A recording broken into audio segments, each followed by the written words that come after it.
আসসালামু আলাইকুম ওয়া রাহমাতুল্লাহি ওয়া বারাকাতুহু। কেমন আছেন আপনারা সবাই? আশা করি ভালো আছেন। আমার আজকে আপনাদের সামনে এসে উপস্থিত হওয়ার একটাই কারণ, তা হচ্ছে প্রাইমারি সহকারী শিক্ষক নিয়োগ পরীক্ষার যে ভাইভাটা হয়, সেই ভাইভাতে গুরুত্বপূর্ণ বা সবচেয়ে গুরুত্বপূর্ণ যে 5টি প্রশ্ন অবশ্যম্ভাবী আসতেই পারে, সেই প্রশ্নগুলো এবং তার উত্তরগুলো নিয়ে আমার এখানে হাজির হওয়া। দেখুন, অনেক নাটক হয়ে গেল এর ভিতরে। 9 তারিখে পরীক্ষা হয়েছে, 9 জানুয়ারি। আজকে যখন আমি ভিডিওটা করছি বা আমি যখন আপনাদের সামনে এসেছি, আজকে 20 জানুয়ারি। আল্লাহর ইচ্ছায় এই 11 দিনে অনেক নাটক আমরা দেখেছি। পরীক্ষা কখনো শুনেছি বাতিল হচ্ছে, কখনো শুনেছি বাতিল হবে না। এরকম করতে করতে করতে করতে এখন একটা ধাঁচে এসেছে যে বোঝাই যাচ্ছে যে পরীক্ষাটা আসলে বাতিল হচ্ছে না। অর্থাৎ এমনও হতে পারে যে আজকে রেজাল্ট দিয়ে দিতে পারে। তো যেটাই হোক, যদি রেজাল্ট দেয়, যদি বাতিল হোক বা রেজাল্ট হোক, যেটাই হোক, ভাইবা তো আজও কালক হবে। অর্থাৎ পরীক্ষা যদি আরও একবার হয়, তাও তো ভাইবা দিতে হবে। তো সেক্ষেত্রে এই যে প্রশ্নগুলো, এই প্রশ্নগুলো আপনাদের ফেস করলেও করতে হতে পারে এবং ফেস করার সম্ভাবনা 95%। এই যে এই ধরনের প্রশ্ন আসবে। তো আমি একটু চলে যাচ্ছি আর কি, আর কথা না বাড়াই, চলে যাচ্ছি এই প্রশ্নগুলো কী এবং তার উত্তরগুলো আপনারা কীভাবে দিবেন। তো আপনারা যখন সালাম দিয়ে ঢুকবেন এবং আপনারা যখন খুব সুন্দর করে বসবেন, খুব স্বাভাবিকভাবে সুন্দরভাবে কীভাবে বসবেন, কীভাবে কী করবেন, এটা নিয়ে আমি আগেও একবার ভিডিও দিয়েছি, সেখান থেকে আপনারা দেখতে পারেন। আমার ভিডিওর এন্ড স্ক্রিনে আমি সেটা দিয়ে দিব, আপনারা সেখান থেকে দেখে নিন। তো বসার পরে আপনাদেরকে প্রথমেই যে প্রশ্নটা করতে পারে তা হচ্ছে আপনার নিজের বিষয়ে ইন্ট্রোডিউস। ঠিক আছে? অর্থাৎ আপনি আপনার নিজেকে ইন্ট্রোডিউস করবেন এবং এর পাশাপাশি থাকতে হচ্ছে আপনার ভালো এবং মন্দ দিকগুলো কী কী, এটা আপনাকে আপনাকে বলতে হতে পারে, তারা আপনাকে জিজ্ঞাসা করবেন। দেখুন, নিজের বিষয়ে ইন্ট্রোডিউস যখন করবেন তখন নিজের নামটা প্রথমে বলবেন, এরপরে আপনার ক্যারিয়ারে আপনি কী কী পড়াশোনা করেছেন সেগুলো বলবেন, আপনার যদি কোনো কোকারিকুলার অ্যাক্টিভিটিস থাকে সেগুলো বলবেন এবং এর পাশাপাশি আপনার লক্ষ্য কী সেগুলো বলবেন। এবং লক্ষ্যের ভিতরে এই প্রাইমারি সরকারি শিক্ষক হতে চান এবং এই প্রাইমারি শিক্ষার মাধ্যমে দেশের শিক্ষার মান উন্নয়ন করতে চান এবং আপনি দেশের একজন সেবক হতে চান, এই শিক্ষা সেক্টরে থাকার মাধ্যমে এই জিনিসগুলো আপনারা তুলে ধরবেন, সুন্দর সাবলীলভাবে তুলে ধরবেন, সেটা বাংলাতে হোক বা ইংরেজিতে হোক। যদি বাংলায় প্রশ্ন করে বাংলাতে বলবেন অ্যান্সার, ইংরেজিতে প্রশ্ন করলে ইংরেজিতে উত্তর দিবেন। গেল, ঠিক আছে? এবার এর সাথেই যে বিষয়টা তা হচ্ছে আপনার ভালো এবং মন্দ দিকগুলো আপনাকে বলতে বলবে। আপনার ভালো দিকগুলোর মধ্যে আপনি যেগুলো বলবেন তা হচ্ছে, প্রথমেই বলবেন হচ্ছে আপনি সত্যবাদী, আপনি ন্যায়নিষ্ঠ এবং আপনার ভিতরে ধৈর্যশীলতা আছে, আপনার ভিতরে কাজের প্রতি উদ্যম আছে। ঠিক আছে? আপনি খুব কর্মঠ এবং আপনি যে কোনো পরিস্থিতিতে নিজেকে শান্ত রেখে সুন্দরভাবে সেই পরিস্থিতিটা সামাল দিতে পারেন। এটা হচ্ছে আপনার ভালো দিকগুলো। খারাপ দিকের যদি কথা আসে, এমনভাবে বলবেন না যে খুবই খারাপ, খারাপ দিকটা আপনি সুন্দরভাবে প্রেজেন্ট করবেন। বেশি বলার দরকার নেই, একটাই বলবেন যে স্যার, আমি মাঝে মাঝে যেহেতু অনেক কাজ করি, তো অনেকগুলো কাজ করতে যেয়ে মাঝে মাঝে আমার একটু কাজগুলো করতে একটু সময় সাপেক্ষ কাজগুলো করে ফেলি, এইটাই আর কি। তবে কাজগুলো আমি সময় সাপেক্ষ করে করলেও ঠিকঠাকভাবে করতে পারি। তবে যে কাজগুলো অনেকে অনেক দ্রুত করতে পারে, সেগুলো মাঝে মাঝে আমার একটু সময় সাপেক্ষ হয় আর কি আমার করার বেলায়। তো আমি চেষ্টা করতেছি আমার এই বিষয়টা, আমার এই সময় সাপেক্ষ যেন না হয়, এই জিনিসটাকে আস্তে আস্তে ওভারকাম করার। ঠিক আছে? এভাবে আপনারা বলবেন, তাহলে আপনারা খুশি হবেন। ঠিক আছে? গেল। এবার আসেন, আপনাকে প্রশ্ন করবে এভাবে, আপনার একাডেমিক রেজাল্ট তো বেশ ভালো, আপনি অনেক উচ্চশিক্ষিত, তো উচ্চশিক্ষিত হয়ে এত ভালো রেজাল্ট নিয়ে এই 13তম গ্রেডের চাকরিতে কেন আসতে যাচ্ছেন? ঠিক আছে? এই প্রশ্নটা আপনাকে বাধ্যতামূলক করা হবে। যদি আপনার সার্টিফিকেটে মাস্টার্স উল্লেখ করা থাকে বা অনার্স উল্লেখ করা থাকে, অনার্স তো উল্লেখ থাকবেই, মাস্টার্স যদি উল্লেখ করা থাকে তাহলে এটা করা হবে, আপনার রেজাল্ট যদি ভালো হয়। তো সেক্ষেত্রে আপনি অ্যান্সার দেবেন এরকম যে স্যার, বর্তমানে চাকরির যে অবস্থা, অর্থাৎ চাকরির যে এই যে ক্ষেত্রটা, এই ক্ষেত্রে আসলে টিকে থাকাটাই অনেক কষ্টকর। তো যে কোনো চাকরি এখন সহজলভ্য নয় এবং খুবই দুর্লভ, এবং সেক্ষেত্রে নিজের জেলাতে থেকে, নিজের উপজেলাতে থেকে প্রাথমিক শিক্ষার মান উন্নয়নের জন্য, বা আমাদের দেশটা যেহেতু যে কোনো একটা দেশই মূলত হচ্ছে শিক্ষার উপরেই তার সব কিছু, অর্থাৎ শিক্ষিত হলেই সে জাতি অনেক দূর যেতে পারবে।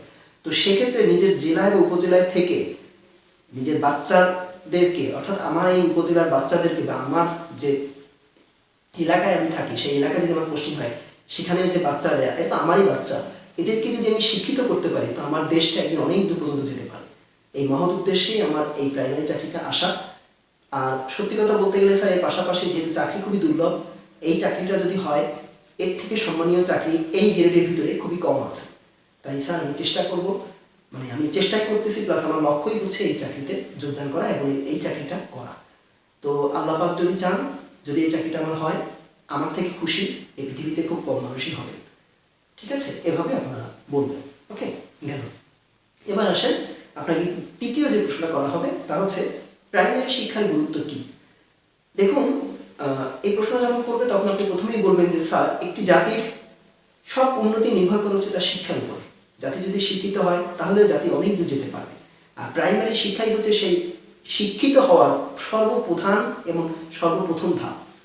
তো প্রাইমারিতে যদি বাচ্চারা শিক্ষিত না হয়, প্রাইমারিতে যদি আমরা শিক্ষক হিসেবে যদি বাচ্চাদেরকে শিক্ষিত না করতে পারি, যদি আমাদের শিক্ষক হিসেবে যোগদান হয়, তাহলে এই যে দেশ বা জাতি থেকে ভালো কোনো কিছু ভবিষ্যতে আশা করা সম্ভব না। তাই প্রাইমারি শিক্ষার আর কোনো এদিক সেদিক নাই। প্রাইমারি শিক্ষা আমাদেরকে নিতেই হবে এবং এটা বাধ্যতামূলক গ্রহণ করতে হবে এবং বাচ্চাদেরকে খুব সুন্দরভাবে শিক্ষিত করতে হবে।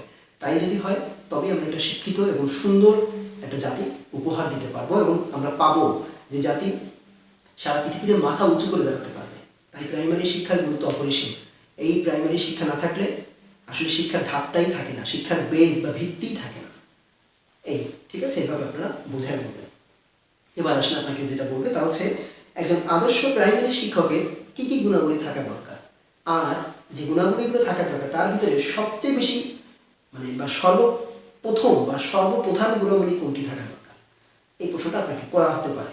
তখন আপনি বলবেন যে স্যার, একজন প্রাইমারি শিক্ষকের গুণাবলীগুলো যেগুলো সবচেয়ে বেশি জরুরি সেগুলো হচ্ছে নাম্বার 1 হচ্ছে সত্যবাদিতা, নাম্বার 2 হচ্ছে ধৈর্যশীলতা, নাম্বার 3 হচ্ছে ন্যায়নিষ্ঠা, নাম্বার 4 হচ্ছে নতুন কিছু শিখা এবং নতুন কিছু শিখানোর যে উদ্দীপনা সেটা তার ভিতরে থাকা, এবং নাম্বার 5 হচ্ছে আর্থসামাজিক অবস্থাকে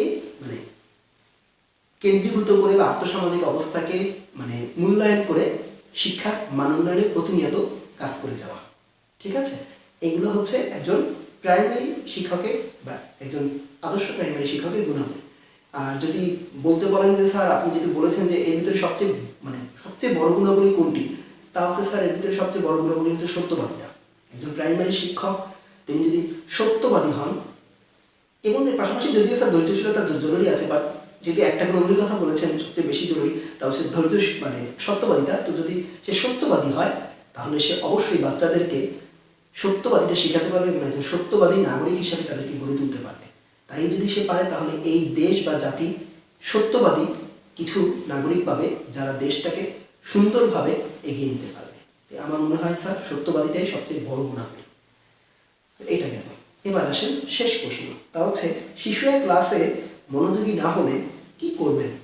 আর পাশাপাশি যদি একজন দুর্বল শিক্ষার্থীকে বলা হয় বা আপনাকে দেখে যদি বলা হয় যে এই শিক্ষার্থীটা খুব দুর্বল, আপনি একে যেভাবেই হোক তাকে সবল করার চেষ্টা করুন, আপনি কি কি করবেন। তো দেখুন, আপনি এখানে অ্যান্সার দিবেন। প্রথমটা হচ্ছে শিশুরা মনোযোগী না হলে কি করবেন। শিশুরা যদি ক্লাসে বা পড়াশোনায় মনোযোগী না হয় তাহলে তাদের পাশে আমাকে তখন বন্ধুর মতো করে দাঁড়াতে হবে, শিক্ষকের মতো করে নয়। ওরা আসলে কি চায়, ওরা নিশ্চয়ই খেলতে চাইবে, ওরা নিশ্চয়ই চাইবে ছুটে বেড়াতে, ওরা নিশ্চয়ই চাইবে এই ক্লাসের বাইরে যে পরিবেশটাকে এনজয় করতে।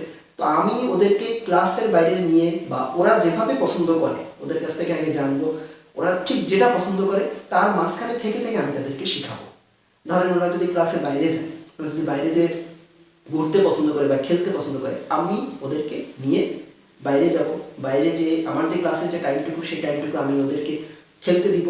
খেলার ফাঁকে ফাঁকে ওদেরকে হয়তো বলবো তোমরা একজন করে দাঁড়াও, গুনো তো এখানে কয়জন আছে, এইটা গুনো, যোগ বিয়োগ করো, এখান থেকে 2জন চলে যাচ্ছে, তোমরা এইটা দেখো তো কয়জন থাকে, 2জন যোগ হলো কয়জন থাকে। এইভাবে তাদেরকে শেখানো গেলেও যেতে পারে। প্লাস কোনো একটা কিছু দেখিয়ে বলবো এটার নাম কি, এটা কি করা যায়, এইভাবেই ওদেরকে শেখাতে হবে। অর্থাৎ যেহেতু ওরা মনোযোগী না, সাধারণত ওরা ক্লাসকে বোরিং ফিল করতে পারে, ক্লাসে বোরিং ফিল হয় ওদের, তো সেক্ষেত্রে আমরা তাদেরকে এভাবেই ম্যানেজ করার চেষ্টা করব। ঠিক আছে, বা আমি তাদেরকে এভাবেই ম্যানেজ করার চেষ্টা করব। এটা গেল এখানে। এবার হচ্ছে একজন দুর্বল শিক্ষার্থীকে আপনি কীভাবে উন্নতি করবেন বা আপনার কীভাবে তার উন্নতি অর্থাৎ তার কীভাবে তাকে সবল করা যায়। এই প্রশ্নের অ্যান্সার আপনি এভাবে দিবেন যে স্যার, শিক্ষার্থীদের ভিতরে যে দুর্বল তাকে আমার ফার্স্টে আইডেন্টিফাই করতে হবে এবং তার পাশে আমাকে সবসময় বেশি বেশি সময় দিতে হবে। সে কোথায় দুর্বল, কোন বিষয়ে দুর্বল, কোন জিনিসগুলো বোঝে না, সেই জিনিসগুলোকে আমি যদি আইডেন্টিফাই ফার্স্টে যেহেতু করবো, করার পরে তাকে ওইগুলোতে বেশি বেশি মনোযোগ কীভাবে আনা যায় তার জন্য আমি নতুন নতুন সিস্টেম তৈরি করব। ওর জন্য যেটা ভালো হয়, ধরেন স্যার ওকে বাকিদেরকে যদি আমি কোনো কঠিন হোমওয়ার্ক দিই, ওকে দিতে হবে সহজ কঠিন মানে সহজ হোমওয়ার্কগুলো, আর ওকে দিতে হবে কম কম হোমওয়ার্ক, যাতে করে ও ওইটার প্রতি ওর ধরনের কোনো বিরক্তি না চলে আসে। আর প্রতিনিয়ত ওকে বেশি করে এক্সট্রা কেয়ার দিয়ে আমাকে দেখতে হবে। এক্ষেত্রে আমার ভিতরে যত শিক্ষা আছে, আমার ভিতরে যত ধরনের ধৈর্যশীলতা আছে, সেটা আমি ওর প্রতি বেশি দেখাবো, যাতে করে ও আরও বেশি ভালো করতে পারে। কারণ স্যার, একটা ক্লাসে যদি 50 জন স্টুডেন্ট থাকে, সেক্ষেত্রে 45 জন যদি ভালো হয়, 5 জন খারাপ থাকবে। ওই 5 জনকে যদি আমি সুন্দর করে মানে পড়াশোনায় আরও বেশি সবল করতে পারি, তাহলে কিন্তু আমার 70% বা 100% ছেলেমেয়েরাই ভালো হয়ে গেল। সেক্ষেত্রে এটাই আমার সফলতা। ক্লাসের প্রত্যেকটা স্টুডেন্ট আমার কাছে সমান গুরুত্বপূর্ণ। সেক্ষেত্রে সে দুর্বলই হোক আর সবলই হোক, তবে দুর্বলের দিকে আমাকে বেশি নজর দিতে হবে। মানে আমি চেষ্টা করব আমার জায়গা থেকে তার পিছনে আরও বেশি বেশি করে খাটার, যাতে করে সে আরও ভালো করতে পারে। প্লাস অভিভাবকদের সাথে কথা বলার, সে বাসায় কীভাবে সময় দিচ্ছে, কখন পড়তেছে, কখন কী করতেছে, আমি প্রতিনিয়ত তার সাথে টাচ থাকবো। অর্থাৎ আমি তাকে আমার কিপিং টাচ থাকবো আমি তার সাথে। আশা করি এভাবে আমি তাকে সবল করতে পারবো। তো আলহামদুলিল্লাহ, এই হলো 5টা প্রশ্ন আমার এবং তার উত্তর। আশা করি আপনারা কিছুটা হলেও উপকৃত হয়েছেন আমার এই কথাগুলো থেকে, যে কীভাবে অ্যান্সারগুলো দিবেন। চেষ্টা করবেন আমি যেভাবে সুন্দর স্বাভাবিকভাবে এবং হেসে হেসে অ্যান্সারগুলো দিয়েছি, যদিও আমার মাঝে মাঝে বেঁধে গিয়েছে, আপনারা যদি আরও ভালো প্র্যাকটিস করেন হয়তো আরও ভালো পারবেন। ঠিক আছে? তো আপনাদের ভাইবা ভালো হোক, আপনারা রেজাল্ট ভালো হয়ে ভাইবা ভালো দিয়ে চাকরিতে ঢোকেন, দেশের সেবা করেন, প্রাইমারি শিক্ষার মান উন্নয়ন করে দেশের শিক্ষার বেসটাকে ভালো করেন, এটাই আমি চাই। এই হচ্ছে আমার দ্রুত আপনাদের সামনে বারবার আসা। তো ভালো থাকবেন। আজকের মতো এখানেই বিদায় নিচ্ছি। দেখা হবে ইনশাল্লাহ বিজয়। যারা বিজয়ী হবেন, যদি ভালো লাগে আমার সাথে যোগাযোগ করেন, যদি আমরা বাঁচিয়ে রাখি, একসাথে দেখা হলেও হতে পারে।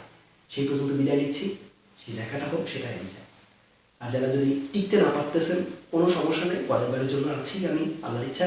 আপনারাও ভালো করে চেষ্টা করেন, পরের বার ইনশাল্লাহ হয়ে যাবে। প্রতিবারই যে একই রকম দুর্নীতি হবে এমন কিন্তু না, হয়তো পরের বার এর চেয়ে কমতেও পারে।